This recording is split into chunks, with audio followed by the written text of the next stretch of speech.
ঢাকা সহ দেশের ২০ জেলায় মঙ্গলবার রাত ১টার মধ্যে ঘণ্টায় ৪৫ থেকে ৬০ কিলোমিটার বেগে ঝোড়ো হাওয়া ও বজ্রবৃষ্টির সতর্কতা দিয়েছে আবহাওয়া অধিদপ্তর। সংশ্লিষ্ট এলাকার নদী বন্দরগুলোকে ১ নম্বর সতর্ক সংকেত দেখাতে বলা হয়েছে।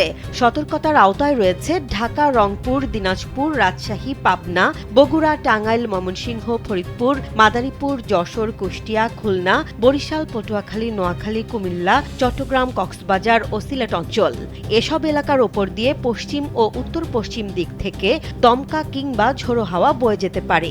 এক্সপার্ট ইঞ্জিনিয়ারদের দক্ষ হাতে দেশের মানুষকে প্রতিদিন সুরক্ষিত রাখার প্রত্যয় নিয়ে এলো সেফ সার্কিট ব্রেকার। আবহাওয়া অফিস জানিয়েছে, ঝড়ের পাশাপাশি বজ্রপাত ও মাঝারি থেকে ভারী বৃষ্টির আশঙ্কাও রয়েছে। তাই বিশেষ করে নৌযান চলাচল, খোলা মাঠে অবস্থান এবং বিদ্যুৎ লাইনের আশপাশে চলাফেরার ক্ষেত্রে সতর্ক থাকতে বলা হয়েছে।